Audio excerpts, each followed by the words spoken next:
This is a JTP Audio podcast.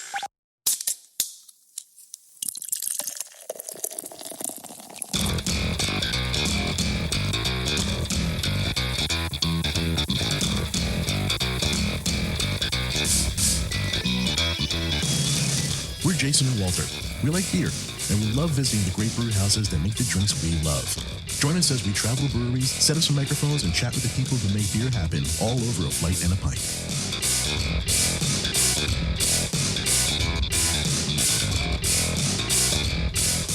All right, hello, welcome to another episode of Flight and a Pint, podcast recorded live inside breweries so we can talk and drink with people who make beer happen.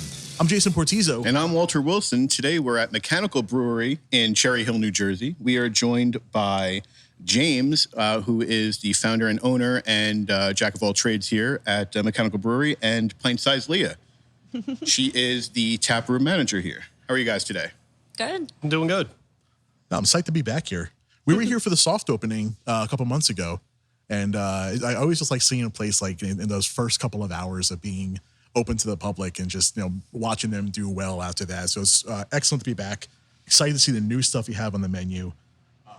Not to say that you guys didn't do well in your soft opening. It was a really great experience. You had some great beers, and just being able to see this place for the first time was awesome as well. Sorry, see them continue to do well. Is that better, Walter? It is, yeah. So why don't you tell us a little bit about how all this started? Well, this all started, I think, a little over 3 years ago now, of coming up with this idea of opening a brewery. When we found this building, a buddy of mine ended up buying this building for himself. His business is on the other side here. It has a bunch of offices in it, warehouse space and everything. And the whole idea of us renting out a lot of spaces to do different events, charity events, stuff like that, and figuring out how we could utilize this building a little bit more to incorporate something of ours instead of doing that. And the brewery idea has been in my head for a long time, and just it kind of became a perfect opportunity with the space that was available and somebody that we could work with a little bit easier instead of, just a landlord that we don't know. It was very helpful getting through the whole process and everything with the building, and being owner as well of the building itself, helping us with all the permits and licensing and making it a little easier for us to get this place open and built. So, and finding the right person as well with our brewer, Rick. He's been doing this forever, and he was able to brew a lot, but not full-time yet kind of thing. And that was one of the problems, was any place that he would go brew at, it just not fitting in his schedule correctly. But this place definitely fit what he's capable of doing while maintaining a regular job as well. So. Good. Cool. Now, did you have a background in beer before starting this? Other than drinking a lot of it and going to a lot of breweries with my traveling around all the time with my other business, I've brewed before. I've done a couple of things with that. Started out probably with the homebrew stuff, with the kettle outside, the gas burner, all that, and the 5-gallon jugs. And, it's still something I enjoy, but I'm not as good as some other people, So, yeah, I had some kind of background in it. But mostly a lot of different flavors that I've gotten to taste all over the U.S., with business and traveling each location. You get to taste all the different varieties people are making, things like that. So I think that's a huge, huge benefit, too, that a lot of people don't get to experience is different types of beer people are making. Sure. And Leah, how'd you get involved? Well, one of my really good childhood friends is the owner and founder of Stickman Brews. So growing up, he was like a year and a half or so older than me. And when he went away to college, he got involved with brewing, and he would bring home in gallon jugs all this craft beer, and he was super passionate about it. So if he saw any of us drinking a Bud Light or anything like that, he's like, no. And he would shove one of his home brews, and I fell in love with this Whitbier that he did. And it was just kind of game over from there. And I'm like, wait, there's other beers out there? And then going away to college, I lived walking distance from Two Roads when they first opened and all of that. So I kind of got to see the start of the craft beer industry in Connecticut, and then moving back home to Jersey, it just started booming. So I remember my first good beer. It's hard for me to remember my first craft beer. I think I mentioned it on another show, but something really, really hoppy. and then I had to force myself to get into hops. He was a flying fish, I think you said. Probably. Yeah. But yeah, it's a life changer. It is. Changes everything you knew about drinking. You start drinking all over again. Kind of, yeah. Yep. Because then you're like, I want to try this style. I want to try this brewery. I want to go here. And it definitely forces you to travel, too. Yeah. So it's just a fun hobby all around. Yeah.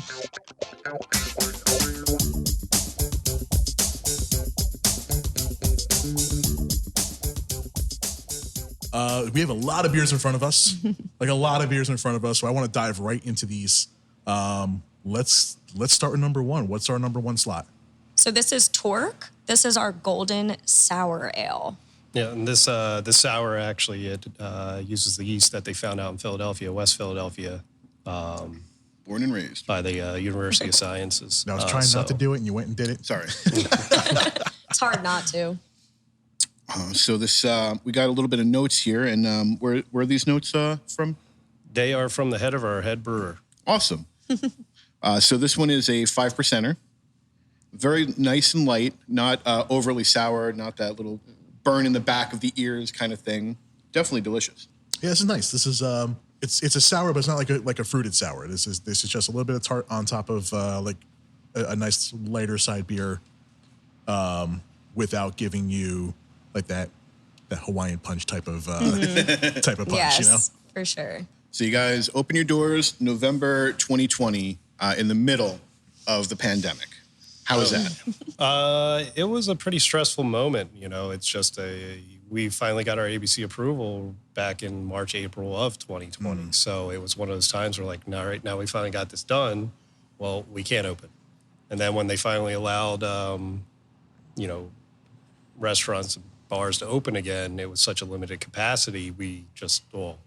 I was just saying there's no way to do this as a grand opening. It seems like a waste of a grand opening. And then as it just kept going and going and not changing, the idea was picking a weekend that we knew a lot of people would be here in town. And I think a lot of people in Jersey don't travel for holidays. They all have families that live here together. And having a 3-day weekend to do a grand opening would be able to squeeze everyone in.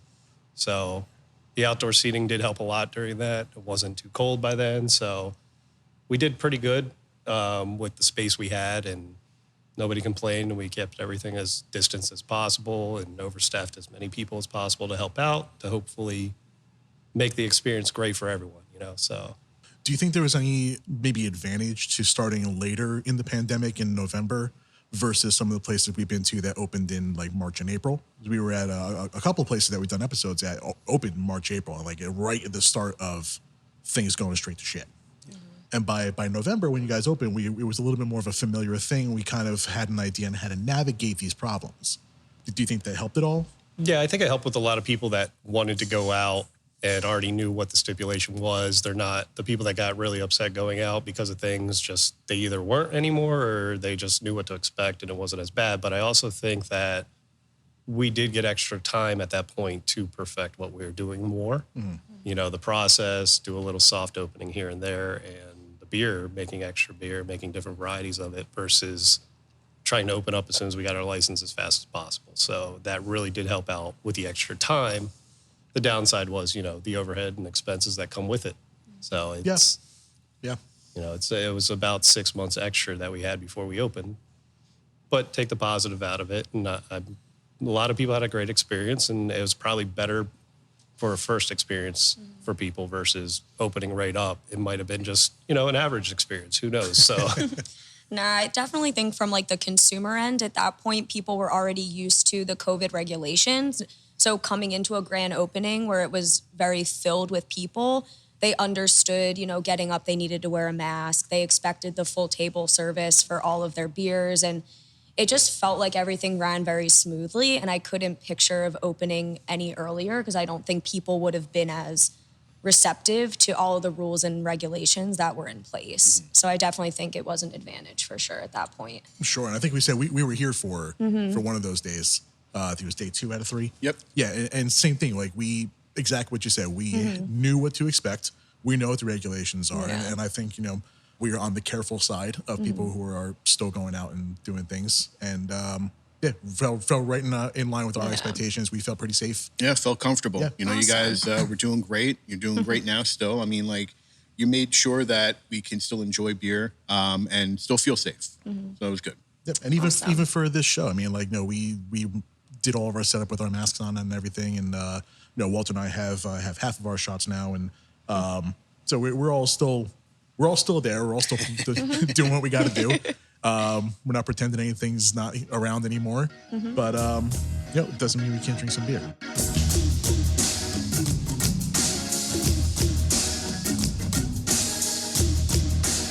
Speaking of drinking some beer, let's check out this second beer on this That's my favorite segue ever when we start some. Speaking of whatever, let's drink some beer. So this is my personal favorite that we have out right now. This is our lager, Lathe. The brewer Rick considers it an international lager because of some of the ingredients that it's made with. It's literally from all over the world, which is pretty fun. So, Looking at your notes here. Made with ingredients sourced from Munich and Turo Brewers malt from Germany, Celia hops from Slovenia, jasmine rice from Thailand, carbon filtered Cherry Hill water from right here in Cherry Hill, New Jersey. Premium stuff right Yes. there. yes.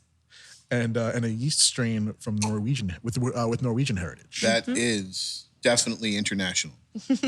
And it's delicious. Yeah, so looking at the color as well, it's nice and pale. Oh, wow. It's considered like a pale lager. So, some lagers have a tendency to have that darker, more auburn color, where this one is definitely more on the clear, pale color side. This is very sessionable. Oh, yeah. This can just disappear. Yeah, it's ridiculously crushable, and it sits comfortably, too, at a 5.8% ABV. So not too beefy and not too light.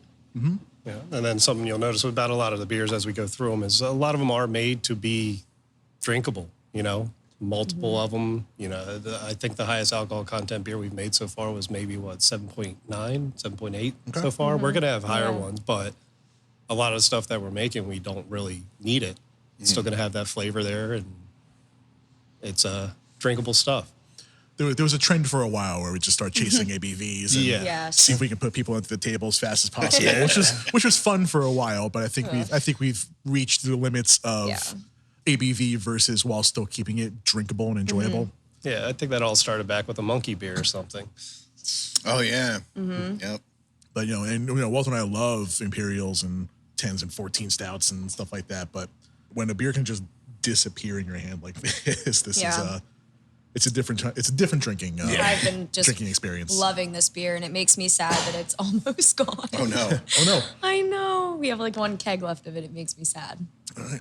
Well, we'll have some more after the show. So what does mechanical brewery mean to you? What was the inspiration?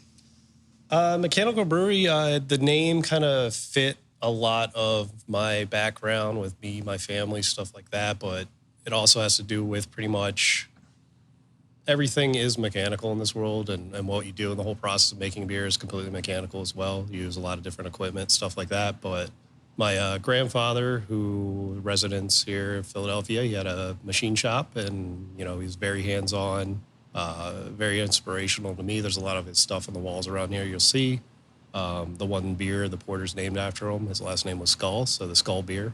Nice. It's from that, and I've learned a lot of tricks and trades from him. Growing up with just taking apart everything that needed to be fixed and fixing it myself, or improving on things or how they're made, stuff like that. It's a very operational name to what we're doing here. All the beer names kind of match along with machining parts, stuff like that. Yeah, it's the first thing I noticed with the torque, the lathe, And everything here is handmade pretty much. So all of our tap towers, taps are made. The walls, the bar, everything, the walk-in cooler we made from scratch. I have my can labeling device over there that I just installed a motor on to make it all automatic. Awesome. And, making a keg washer at home right now. All the tables are getting handmade at home right now for replacing these ones. And it's a lot of just craft and heart put into this stuff here. And it's all, related to that mechanical side of what the process is, what the things are that we do, and how we can improve it and show what these things actually are. This industry just kind of lacks a lot, I think, with the right equipment and tools to do a lot of stuff. Even though it's been out for a long time, there's there's certain things that you can show people that they don't know exist by doing it a certain way. So Sure. And a lot of the handmade stuff, we want to share that with people listening too. So we're going to go around and take some pictures when we're done here. Those will be up on our Instagram. So follow us at Flight and a Pint. You can check that stuff out later.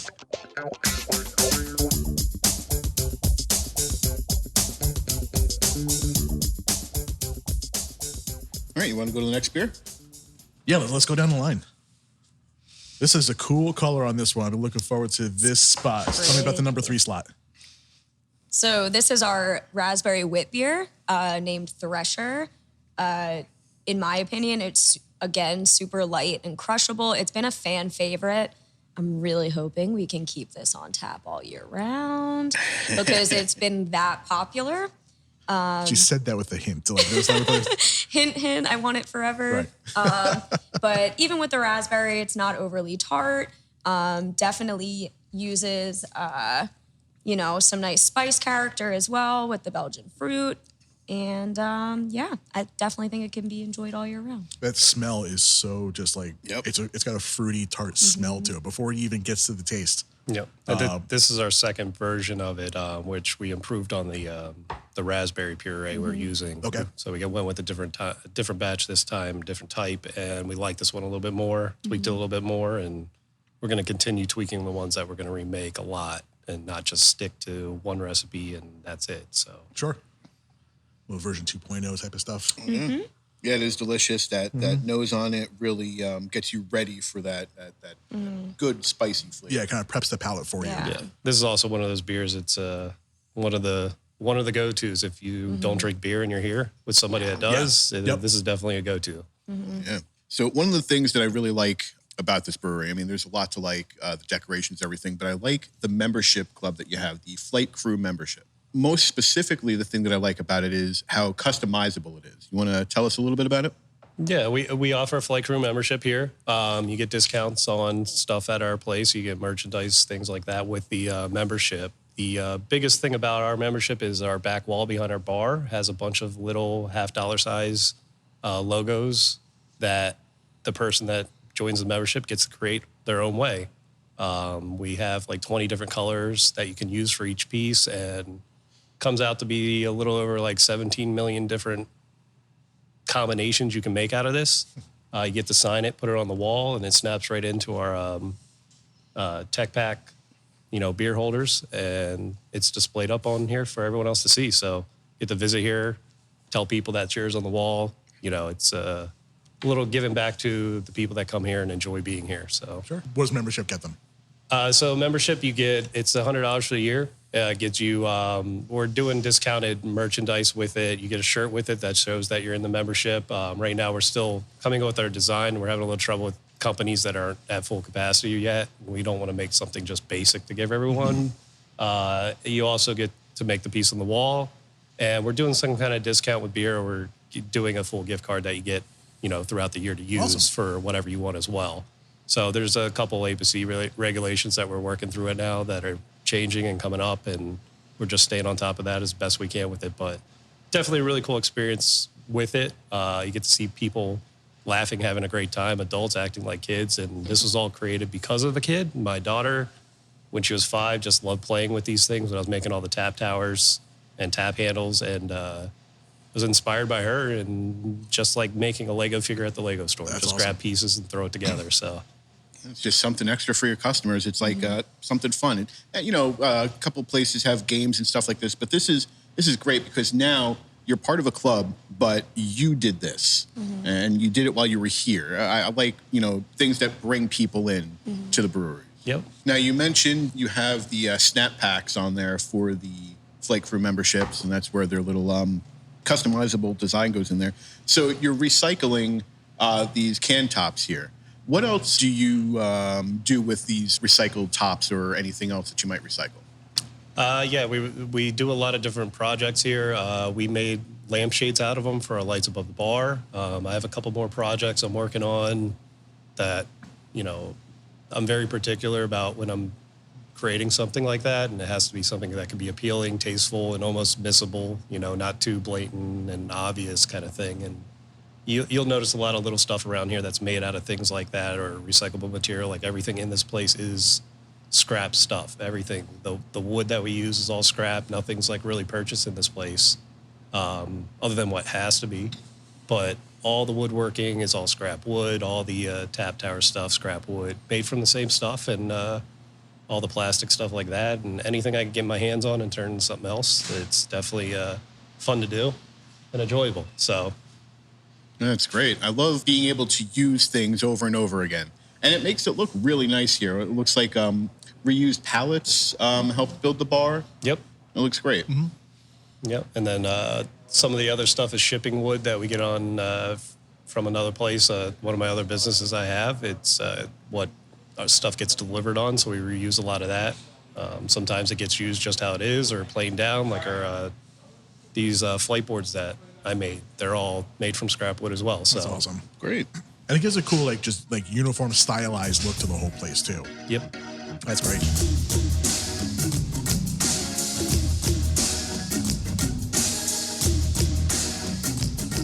All right, let's get on to another one of these beers here. This is the Flying Torbillion, right? Tourbillon. It's the French If you one. want to get technical. Flying Tourbillon, if you call it Tourbillon. This might be my favorite beer that people fine. try to pronounce. Yep. I love it. This one originally was claimed as an IPA on that wonderful website that everyone enjoys doing. Untapped. The one that we've never had any guests say anything bad about ever. Never. But no, this is our hazy pale ale that we made to taste like an IPA, but it's on the lighter side of it. Again, 5.2%. Very drinkable if you like that heavier hoppy flavor without, too much of being a high alcohol content. Sure. So this beer as well is something to keep an eye on because opening weekend, I don't know if you guys noticed, but we had our regular Torbillion. So this is going to be a series. Okay. Rick will be doing the same base beer for all of the ones in this series. And then with a single hop variant difference. So this one, the difference is it had mosaic in it.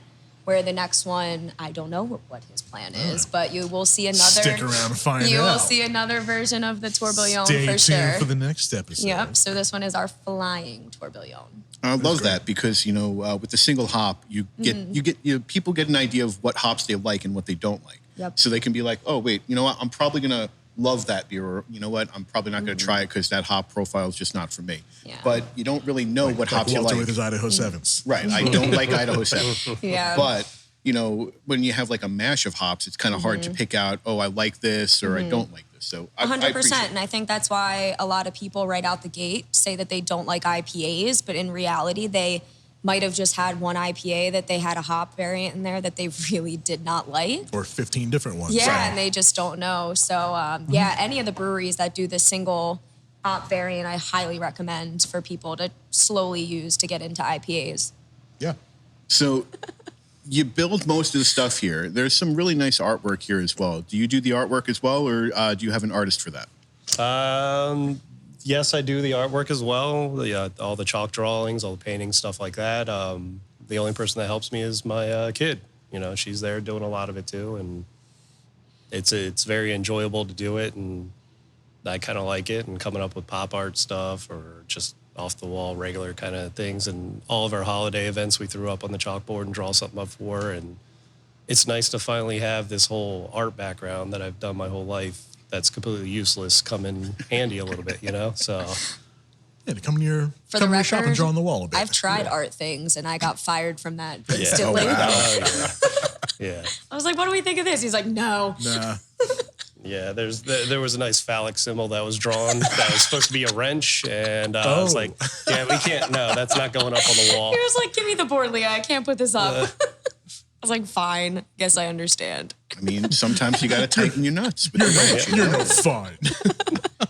No, I think art is very important in beer and brewing. 1,000%. Yeah. I mean, if nothing else, it's sometimes people just look at cans and it's like, all right, I like that art, and that's why I'm going to try that, or I like what's going on in this brewery because of what they got up on the walls. I want to check it out. It's fun too, because I'm old. I live here, but seeing all the people that come back and always seeing something different on the board. And then like, I don't know if you noticed, but like our mascot, our gremlin, like we're always doing different fun things with the gremlins, and we have different ones and they're always in different outfits. And it's fun seeing the people that come back and taking pictures with the different artwork on the chalkboard, the different gremlin and outfit that it's in that day. So I think they appreciate all of your artwork. Well, that's nice to hear. I'd say it's all greatly appreciated. There's a cool relationship between that I'm finding from doing this show and from our tours through breweries.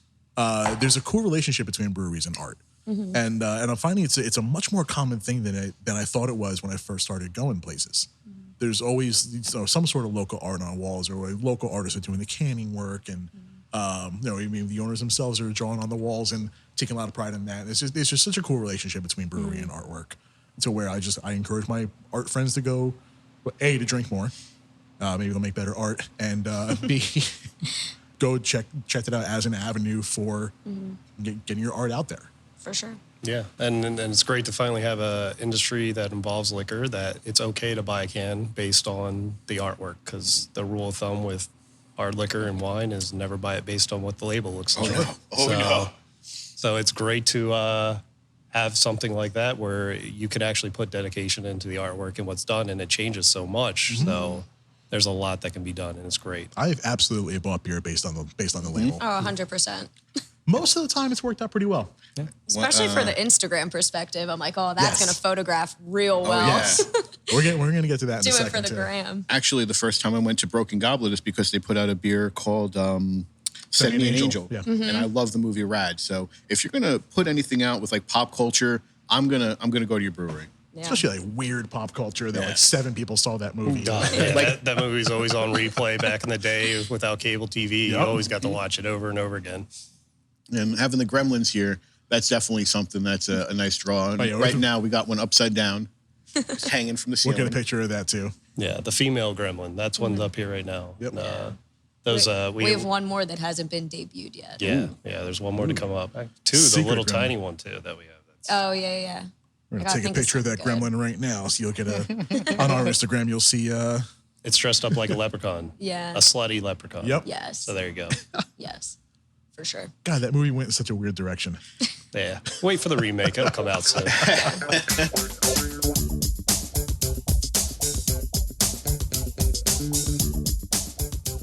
All right, let's get on to Got a few another beers beer left. here. We're getting there. Yes. So this is our newest IPA that just came out. It's primarily a Sabro hop variety base. This is called Strain. And I don't know. You tell me what you pick up on the nose without looking at the notes. It smells kind of citrusy. A little bit, a little citrus, even a little lactose. Gonna have to give it a taste. I don't know if that's in there or not, but no, I don't think so. Nope. Okay. Got a little lemony, a little orange. In the taste, I taste coconut. Because Sabro hops are one of my personal favorites because they naturally give off a little bit of a coconut vibe, which can also make the beer a little bit, in my opinion, creamier without utilizing lactose. I think Rick did an awesome job on this IPA because for sitting at a 6%, it's also a very, very easy drinker with like no bitterness at all. So for those IPA drinkers that don't like a very strong hop profile, I think this is a solid one. I never thought about a coconut flavor to add creaminess. It's kind of one of those psychosomatic things. You think about coconut milk, and Yep. it's definitely something to think about in the fuure. Yeah, but like I said, before I tasted it, I thought I sensed lactose in there. But yeah, that first taste through that coconut's in there. Yeah, I not love like- this beer. Not hitting you in the face though. It's like Nope. it's there and just kind of enhancing it and adding to it.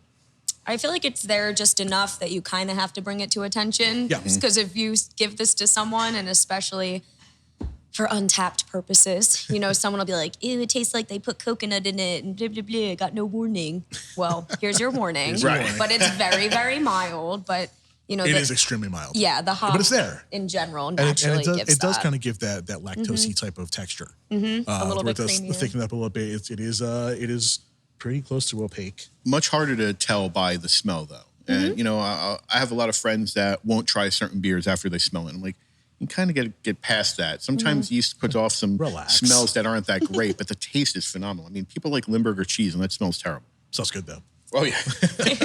So, there's been a lot of trends in beer. Recently, there was the hazy trend, and then there was a sour trend for a while. What do you guys think might be a new possible trend that might be coming out in beer? Oof. I Possible 100% see a lot of the classic German style beers making a comeback.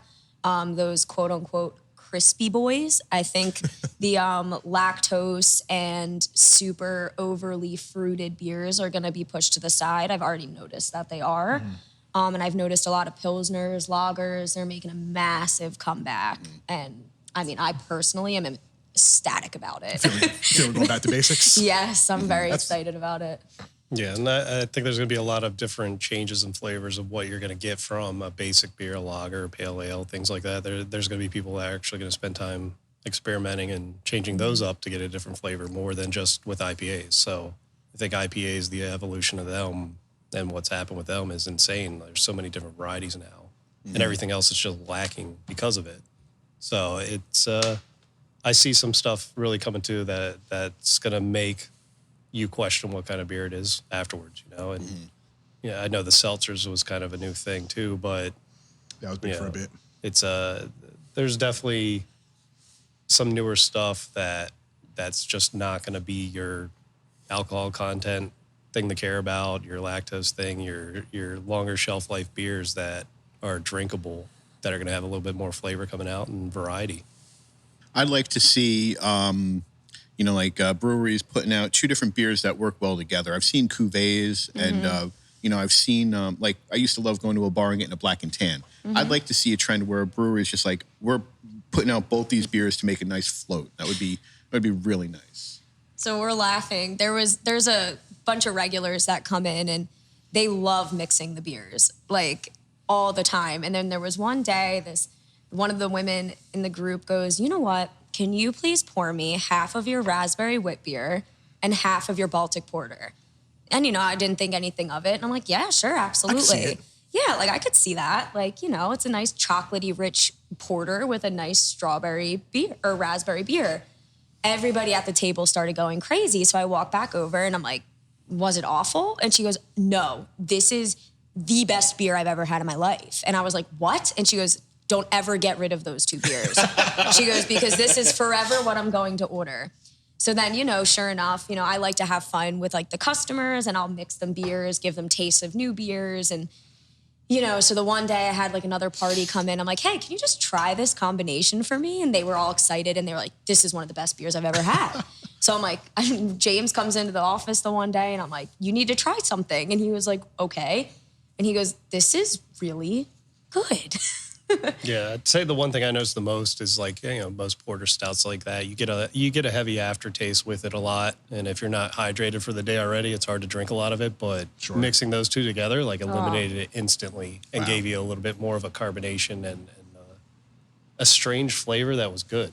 It's surprisingly good. So Well, the second we pack up this show, I'm saying you have to try it before you leave because it has been a fan favorite. So I'm all for mixing beers and experimenting with different stuff. we'll throw a little bonus video on the Instagram of us trying that. Yeah. Another thing I would like to see is more adjuncts like roots and bark. And I know that sounds weird, but sarsaparilla, birch, spruce, stuff like that is so good. And it doesn't add too much to the bitterness. It doesn't add to the sugariness of a beer. So I think I would like to see that trend come. Yeah.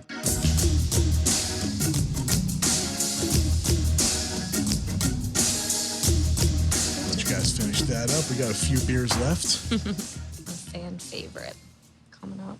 Oh, this one's a fan favorite? One of ours for sure. Is the Skullbier? Yep. Yeah, Our Baltic porter. yes. say it's our top beer. IPAs we definitely sell a lot of because you get that base of everyone that drinks IPAs. But as far as our flagship beer, it's definitely the Skullbier here. It's the porter that Rick has been perfecting for many, many, many years, and a lot of other brewers come here to drink it. Brewery owners, everyone that's grown up with Rick will come here and drink this, and then you'll get a whole table where they all order this beer together. And, it smells terrific. It's just a great flavor porter. Oh yeah, Yeah, that licorice smell does get in there, but it's not killing me. And which it's is- not on the taste. I feel No. like it's strictly on the nose. No, it's not. Yeah, No. the taste definitely, you get more of like that coffee note. Coffee's the there, the chocolate's there. That's more what's going to shine through. Yeah. And just looking at the notes, it mentioned the black licorice, and you do smell it. And it's there. Yeah. It's like it's just enhancing things. And for most average people, black licorice is the grossest thing in the world, and I Right. agree. But that might have scared me off if I was just reading it. I might have.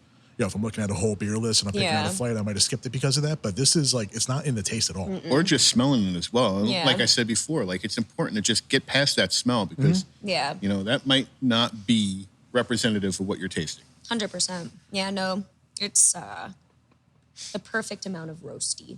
But it does like, even without it being in the taste, it does kind of like help set your palate and kind of like activate those parts of your tongue. What you giggling about? I just had one of those Simpson moments where Ralph goes, "That smells like grandma."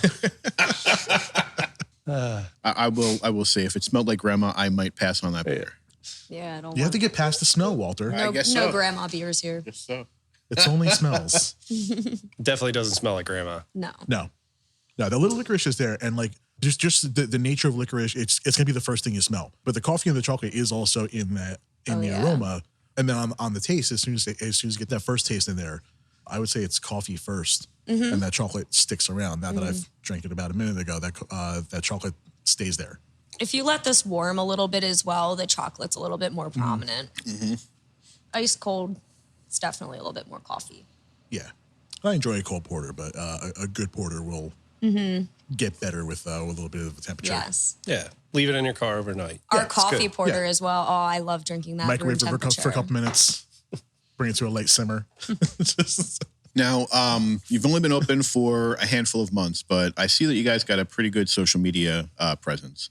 I see posts almost every day. Really nice pictures of not only the beers, the brewery, and everything else. And I also see that you guys got a little bit of couple videos going on as well.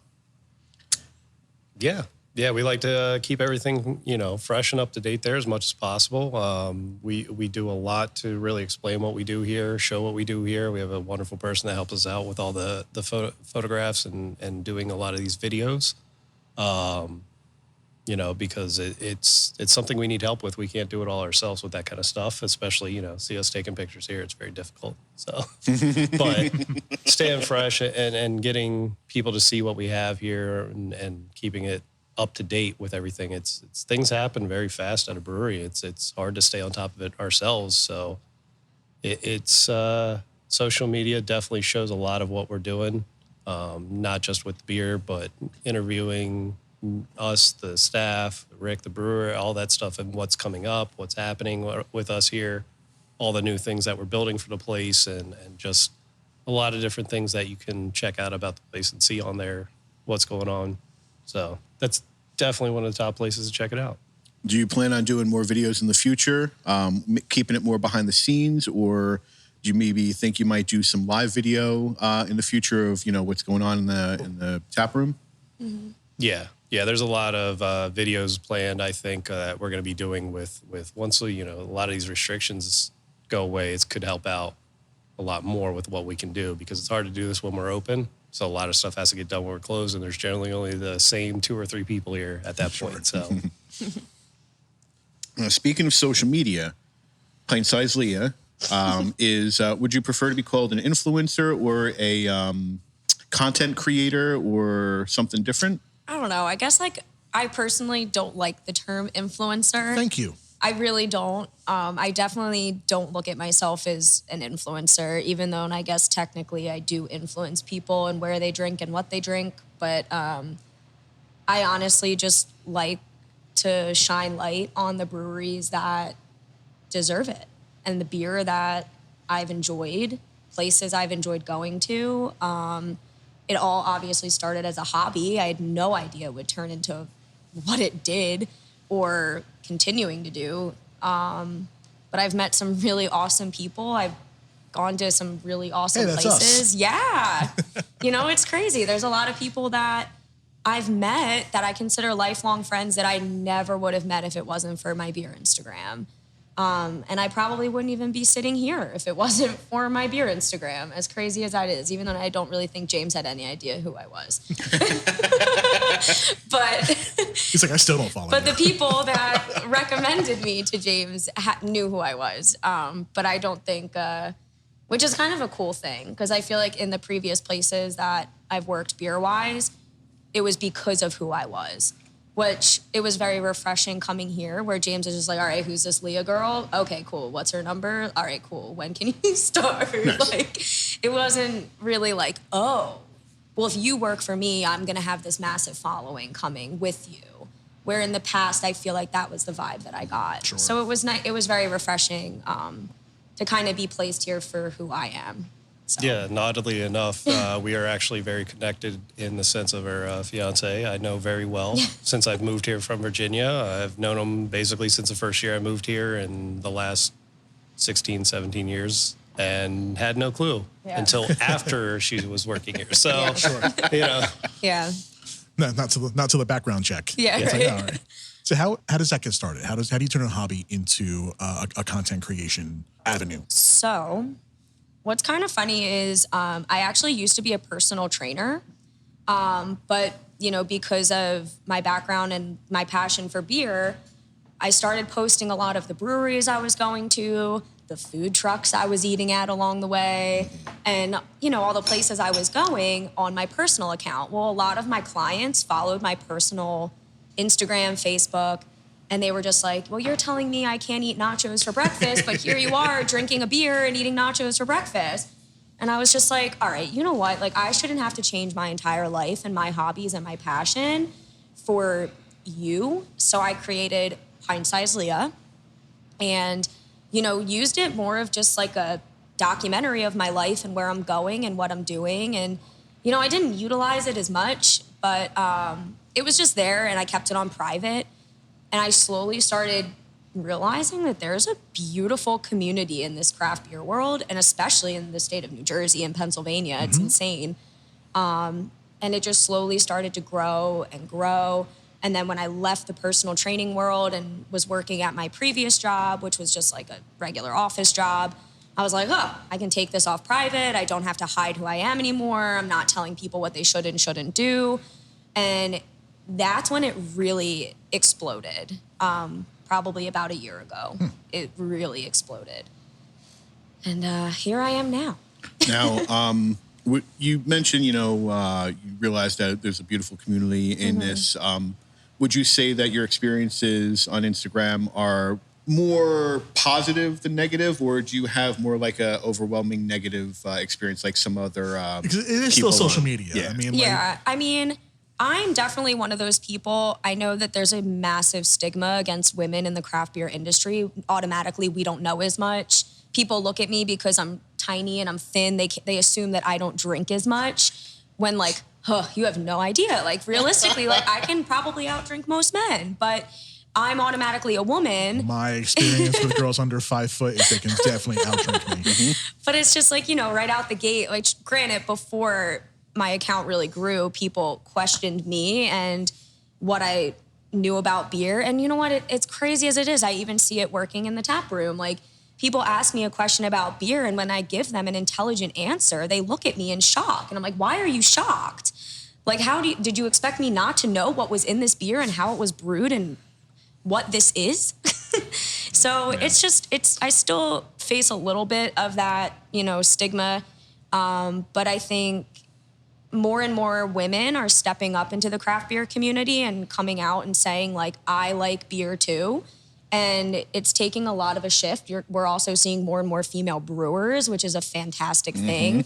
But Shout I out also, Gretchen. yes, but I also keep my account very beer related. I'm not one of those women that's going to post me in a bikini holding a beer or in my underwear with just a beer in my butt in a photo. I am so far from one of those women, which I think gives me a little bit of more of a credibility as well. Not that I'm discrediting any of those women, because I know so many fantastic beer babes that go that route, but that's just not who I personally am. And when you mentioned the credibility about it, like I know that there was one beer babe that I follow that, she tries to just pitch her knowledge about beer and her love for beer, and she doesn't get as many hits as when she shows a little bit more skin. Yeah. And that's unfair as well. I mean, it shouldn't just be about how much skin you're going to show. It should be, hey, I know about this stuff. Follow me because of that. Yeah, which I think the fact that my account started that way and is continuing that way, I have a very genuine follower. The worst part about the whole thing is that is not exclusive to the beer world. That's true. Coming from a pro audio background, the women I work with who can pack a truck in half the time I can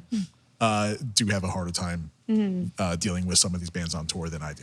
I could imagine. Yeah.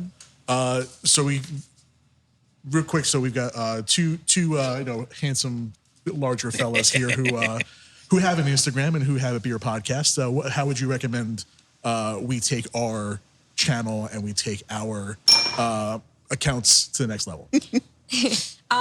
So currently, just from my knowledge, from the influencer perspective, what I'm hearing is that you can hear the finger quotes. It's awful. But one thing that's been brought to my attention is that videos and reels, like the TikTok clips, like the quick 15-second videos and stuff like that, are going to push your accounts higher. So from my knowledge, if I'm not doing reels in my Instagram, then my account will not be pushed over top of those that are, which is crazy because I'm ignoring it. I really just don't care. But I think people do personally enjoy seeing the behind the scenes aspect of stuff. I definitely want to have fun and experiment and do some fun videos here. I've done like one quick one just to learn how to do a reel. But I definitely think that people do like to see them. I definitely think people get bored and they scroll through the reel section. So I do. I don't see a negative in doing more stuff like that. Just engaging. Engaging is huge. So, pick a hashtag a day and, scroll through it, and kind of just engage on people's platforms. Don't wait for people to engage with you. Engage with them first. I think that's huge. It goes a long way. All right, everybody listening, coming soon, we're going to have some reels from Flight and a Pint. Yep.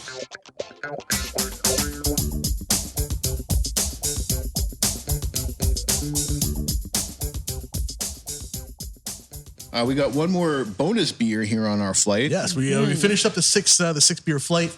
Now we're on beer number 7 out of the 6 beer flight. You guys really were excited about this one. You absolutely wanted this to be included. What do we have here? So this just came out last weekend. It's our mild ale. It's called Momentum. I'm actually just going to read Rick's description of it because I think he really nailed it on that. It's a harmonious blend of 6 British malts, which creates a flavor of nougat, caramel, and a light roasted coffee. Wow. This also will contain oats, which creates a nice, smoother mouthfeel. I freaking love this beer. And it's a mild ale, which you don't see very often. So I'll be very honest. When I saw about this, when looking at the information, what's on tap, I was very excited for this beer. Yeah. Very excited. And you know what? It lives up to my excitement. If this wasn't part of the show, I was probably going to have it after. Oh, yeah. Yeah, no. This just came out last weekend, and it's already been a huge hit. And same thing, sits at a 4.9% ABV, so super crushable. Maybe that's a new trend. We should bring back English mild. I would love that. Everywhere. Yeah, I haven't seen anybody else put one out. I haven't seen it in a while. Yeah. It's been a long time, yeah. But that caramel's definitely there. The coffee is it's not super present. You don't get that bitterness from the coffee, but it is like a light roast. It's just kind of enhancing flavors that are already there. Sometimes you really don't get a lot of flavor from the malts, and I know that sounds silly because most of what beer is malt. But sometimes, unless it's like all Pilsen malt, you get that Pilsen smack. You're not always getting all of these delicious malts coming together. And you get it perfectly. Yeah. Big fan of how this came out. I like this a lot. So why don't we take a little bit of time to talk about your brewer, Rick Vickers here. Tell us a little bit about him and his experience. Well, Rick, he's been brewing for a very long time. He's over 20 years experience now. He was one of the guys started back in the day with the Barley Legal group. So there's a lot of people in this industry that have breweries now that grew up together with him. He's very well known. Every time we go places with him, they all know him by name. It's very interesting to see because he is kind of a quiet person, it seems, and wouldn't really expect that everywhere we go. People are coming up and wanting to talk to him and enjoying his beer. And, it's his whole look on beer and styles is very surprising, even still to see with working with him for these years now. Like, it's always never really having to question what he's going to do next. He has his free reign to do what he wants. It's really been on point with stuff. And it's not just your basic stuff coming out. Everything that he's doing is just interesting, different, crushable, like just things that you want to see on a menu that are lacking in a lot of places because, it's having the ability to do that is good. It's one of those things. We're not going to be distributing a lot of our beers or trying to get it out there and make the same thing over and over again. We always want to improve, change a little bit to try to make the same beer better than it was. And he has the ability to do that here. And I think brewers need that free range to do what they want. It's creativity that you can't explain or see in somebody's head. And it's, been fun so far. So there's a lot more to come, and there's a lot more that we've done already and experienced that we haven't put out yet to the public that is really, really going to impress people, I think, in the next 6 months to a year. So And I think that's very important to give the brewer free reign, to be like, hey, I want to try this. Or instead of pigeonholing them into something, or maybe like making them like, all right, well, this is going to have to be your style. You're going to have to do this. Having that creativity and free reign, just anytime I think about something, I can even just like pitch it to someone. That's, I think that's really great, instead of just railroading your brewer, just being like make something that people are going to drink. Yeah. Yeah. I mean, every brewery has to come out with that kind of stuff. We have a little bit of it here and there, but there's, if I'm not scratching my head with what he's doing or the ingredients he's using, then that means we're just doing everything basic. So there's a lot of like questioning, like what, like why is that being used for that, or what are you doing with that? And not in the sense of you're doing it wrong, just I don't understand. So he's really good at what he does. That's what it comes down to. And he's local here and lived in Cherry Hill and still lives in Cherry Hill, and that's good that we're in the same place for him. So yeah, well, at least these 7 beers are fantastic. I'm sure the rest are just as good. Shout out to Rick. He was there. He just stepped away. Stepped off. But I was hoping I would say that loud enough for him to hear it. I always laugh that our most frequently asked question is Rick in? Like almost everybody that walks through the door it's right there. asks for him. We're getting him in? We're going to get Rick on camera here. yeah, I'm going to switch out for him for a second. Nice.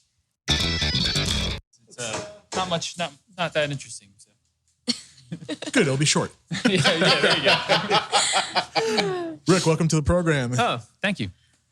Thanks for having me. Well, we've had 7 beers that you've been making so far, and we think they're all terrific. Thank you. So far, 7 up, 7 down, all great. Awesome. These Awesome. were fantastic. Thanks. We like to try and have a variety and, draw on different styles and cultures and just try to mix it up so that everybody has a choice of something when they come. Mm-hmm. And it's fun for me. So how'd you get your start in brewing?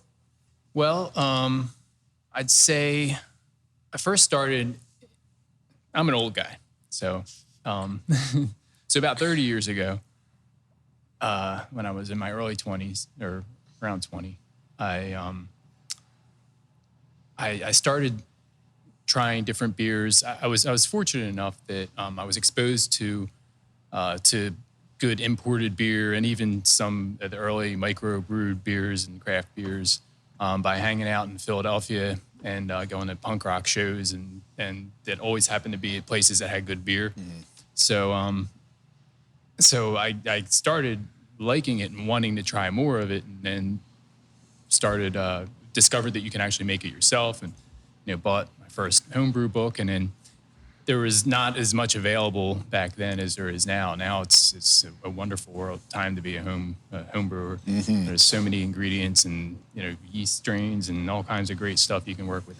Back then there wasn't a whole lot. So bought some kits from Home Sweet Homebrew in Philadelphia on Sansom Street, and George and Nancy are great people who were formative in the development of beer culture in Philadelphia. One of the many people, but they put a recipe together for you and sell you the extract kits and whatnot, and then go home and try to brew it. And out of maybe 8 batches, I was living at my grandmother's house now.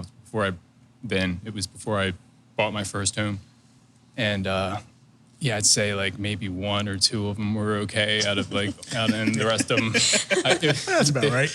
Yeah. I think the first beer I made was a cinnamon stout, and it was just awful. And I was like, well, if I let it sit for a little while, let it age. It'll get better. So like every year I'd try. When I actually had that for probably... That's a bold one to try for your first year. Oh, yeah. Cinnamon. Cinnamon's tough. If you can make it, then it is.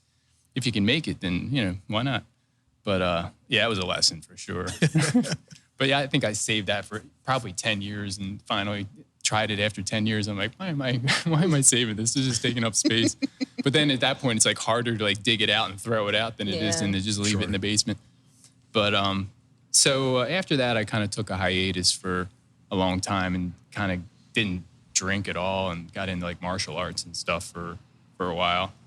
And then my brother-in-law got into brewing and taught me all grain brewing.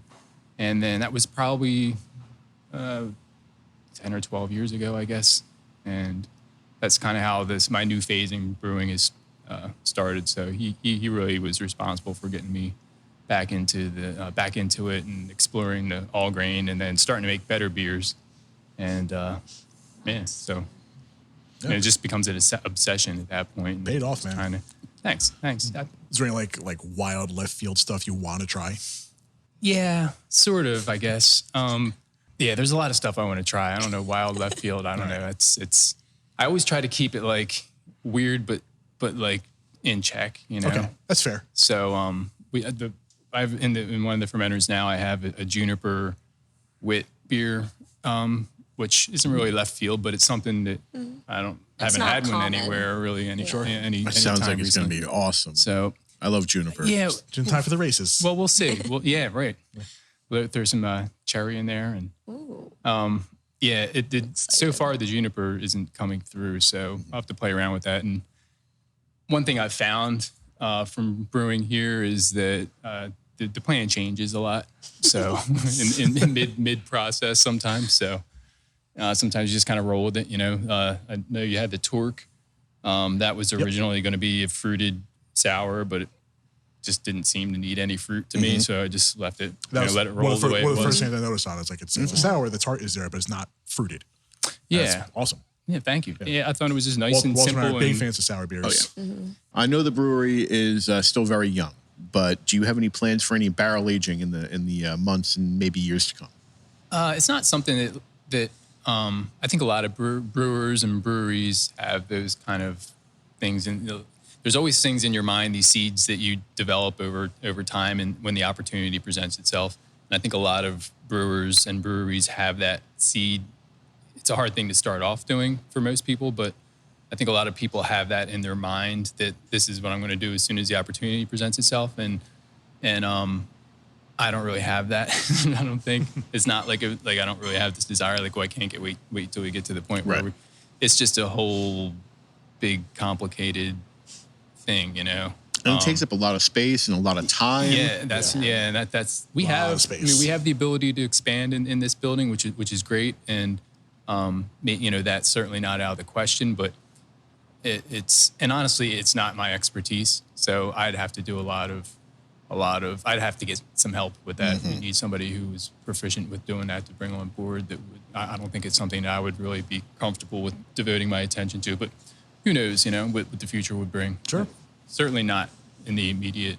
Although now, with that being said, there is a customer of ours who comes in who's a sommelier at a local winery, and we've been talking about doing something with their barrels, but it would be pretty small scale, at least in the beginning. And if it depending on the success, of course, it worked out. There's something very cool about small batch, like, you know, tap room only. Feel it's got kind of exclusive, like, you know, small club kind of feel to it. Where, Sure. You know, we've been to a bunch of like Frickin' Friday type of stuff where like there's only a couple gallons of the stuff that exists, and you get it now or you don't get it at all. Or like the, you know, the secret batch stuff, like the ice box. Yeah, you're talking about. Yes, Right. top secret. That's the stuff you remember. You know, it's the stuff memories are made of. Oh yeah.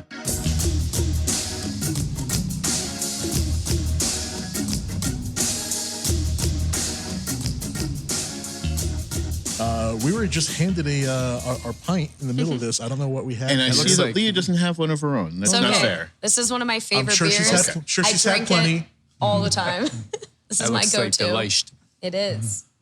So why don't you walk us through this? What do So we have? that's a German style light beer or Leicht beer, and we call it Leicht. So it's a very light Pilsner style beer.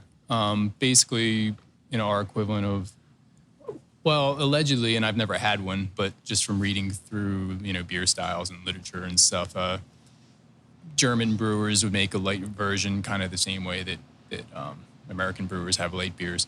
So I kind of envisioned like, well, what if we made like a Beck's Light or something like that here, just to have something that's approachable for anybody, but easy drinking, but, you know, good quality ingredients. So so it's all German malts and hops, Hersbrucker hops, not too heavy on the hops. And, use some Weirmann Pilsner and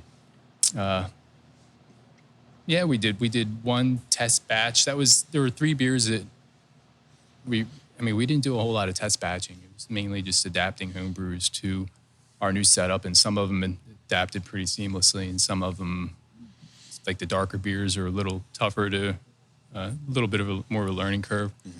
But that was one of the few that we did a 10-gallon test batch for first, and it seemed I really enjoyed it, and it seemed that like Leah, I overheard you saying earlier with the lager trend, and that's definitely something that's, you know, I think gaining steam, and I thought it would be a worthwhile,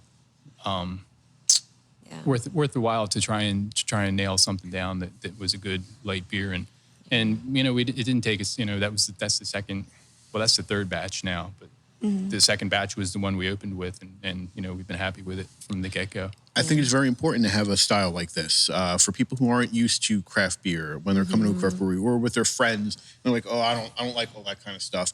All right, well, why don't you try this one? This is a great basic style of beer, and it tastes delicious. This is 100% that beer here. It's important to still be able to cater to the people who just want their Coors Light. Oh, 100%. And that's this beer. And like, we laugh all the time that this beer can never be off the tap, because you get it in the sense that the people have been here drinking a while. And I notice it all the time. Like, there'll be a group of 6 sitting at a table, and they're all chugging beers. And then you get like that one guy that drinks way faster than the others. And he's like, I'm getting to a point way quicker than the rest of you. And then he looks at me. Why you guys keep looking at me? And he'll be like, you know what? I'll take a light beer. And I'm like, great choice, friend. And, you know, then they can sip on that. And like, it's just such a low ABV. So even for the people that 3.3, that are stopping in for alcoholic. a quick beer before going somewhere, like this beer just fits so many awesome categories that it's just something that we should have forever. And like you say, it's not very hoppy. It's just got that nice clean Pilsner kind of taste to it. The honey malt is definitely coming through in both. It's definitely affecting the color as well, but I can taste the honey, I can smell the honey. It's adding a lot to it that separates it from that basic, you know, canned Pilsner type of taste. And with the type of ingredients that you're using, it basically runs the line of an Imperial Pilsner, except that, you know, in a crushable form. So you get all that great flavor, and, you know, not all that heaviness or that, oh, I'm drunk already because I had one. It's great shift beer. It's good when I don't really drink when I'm brewing here, but if I am, you know, if water's just not cutting it and I need something, that's what it is. Sure. That's the beer to, you know, have while you're drinking, and a little great session beer. I can keep this. I can give this at a console and mix a concert while doing a couple of these. It's a great one to have as a flagship. Yeah. I also 100%. wanted it for like relatives that come in, like my stepfather and father and good friend of our families. I mean, they don't if I didn't have this, they would be trying to sneak their own Coors Light into the place. So. Yeah. As much as we as craft beer appreciators like to kind of give those people a hard time, it's important to still have something that can still cater to them. Yeah, you got to respect. You got to give hold their hand and drag them into craft beer. And it's really important to have something like, oh, I like this beer. Do you have anything like it? Sure Here we do. go. That's great. Sure do. I agree. And it always makes me laugh. I feel like people always come in here and they're like grumpy that their craft beer loving friends drag them in. They'd be like, psh, well, do you have anything like a Miller Lite? And I'm like, hold please. Because actually, Yes, we do. tell me what you think of that. I'm not even going to tell you which beer it is on the tap, but you tell me and I'll hand them usually a little splash of the lager and a little splash of the German light beer. And I go, not telling you which one it is, but tell me which one you would like to drink. And then guaranteed it one or the other has been a fan favorite for sure amongst those people.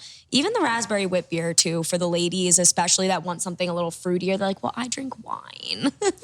And I'm like, I promise you raspberry beers are not just for the ladies. Oh, no, All right? my brother for was sure. But I mean, you I get grab that them group all the that are time. always I just love like, those. I'm Sunday a wine morning. drinker. I'm like, well, you got the golden sour ale and you have the Thresher for sure. I don't know. Sometimes wine drinkers just want your highest alcohol content as well. Yeah. That's fair. That's This isn't strong enough My for me. 3 friends, all named Mackenzie, told me to come here.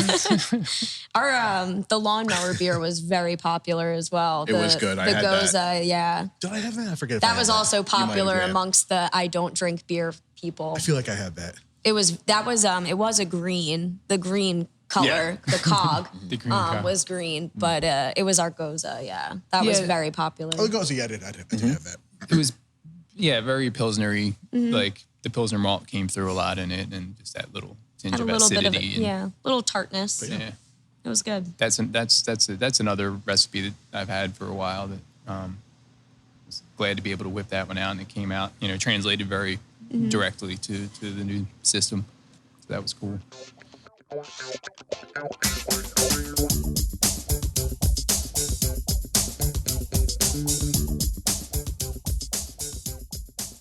We're gonna finish out this beer. We're gonna wrap the show up. James, you want to get some parting words? You want to text it to us? Tell us how we can find you, how we can get your beers, all that kind of stuff. Rick, thanks so much for joining us. Thank you, Seriously, guys. Thank you. we're gonna It's been a stick around a pleasure. little bit after we're done here. We'll not shake your hand, but we'll wave at you politely from a responsible 6 feet away. Sounds awesome.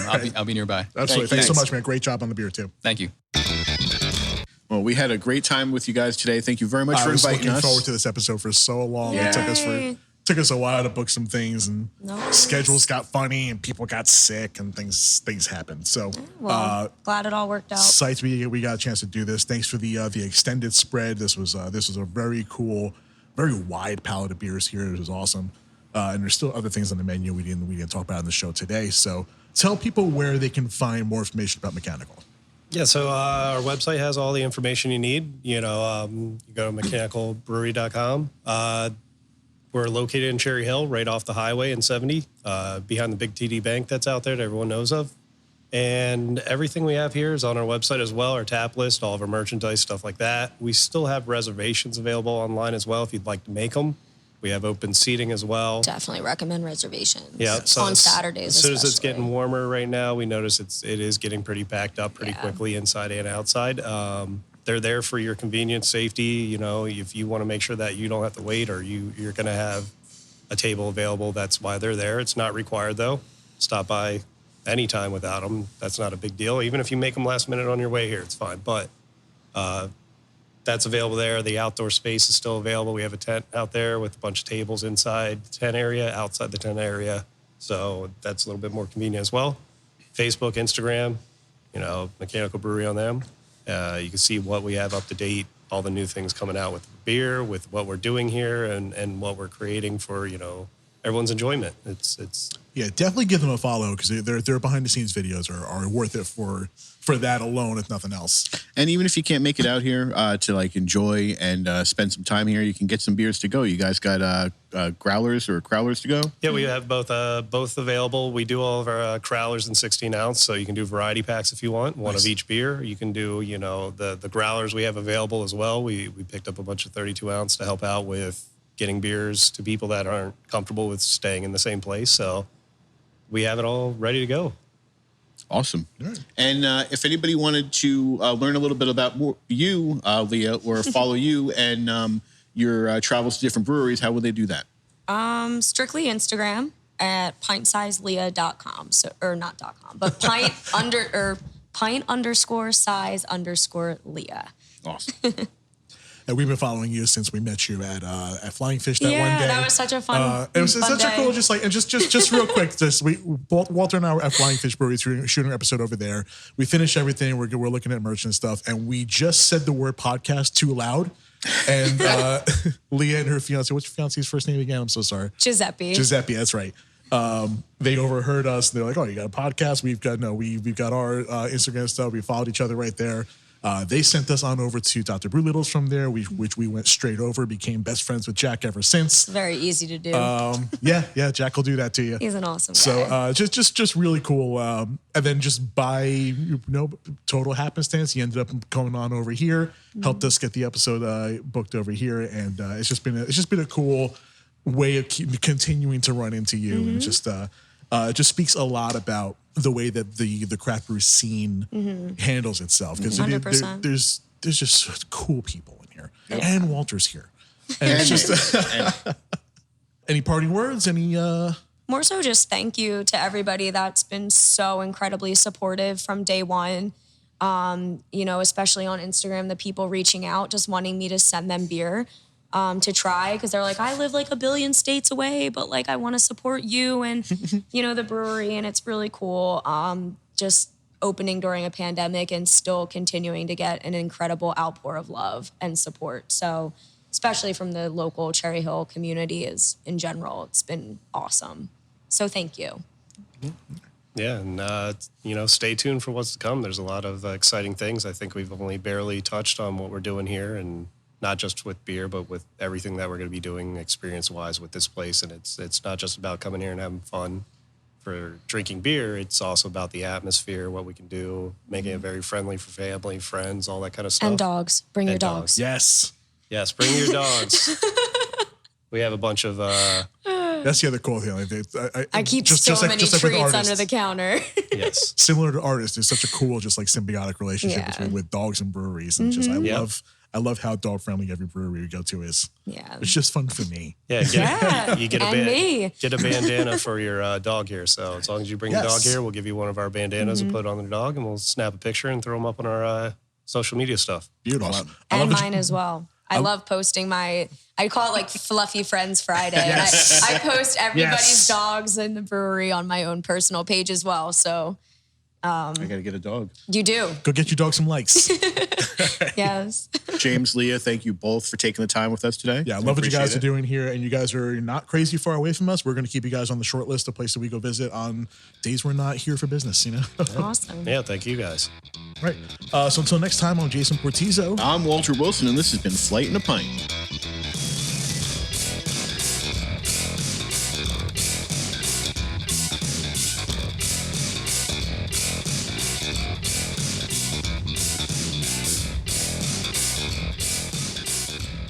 Thank you for listening to Flight in a Pint podcast with hosts Jason Portizo and Walter Wilson. Episode research and curation is done by Walter Wilson. Production and editing is done by Jason Portizo. Lead in and out music is RetroFuture. Transition music is District 4 and Protofunk, all composed by Kevin MacLeod. Link to the track and licensing info are in the show notes. If you like what you heard, please subscribe and give us a rating. Follow us on Instagram and Facebook at Flight in a Pint, and consider supporting the show on Patreon to keep us ad-free. All of those links can be found on flightinapintpodcast.com. Flight in a Pint is a JTP audio production. Cheers, salute, prost, slancha, and thank you.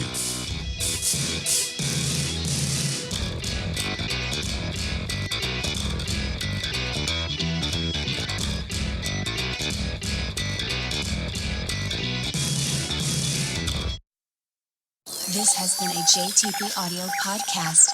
Thanks for listening.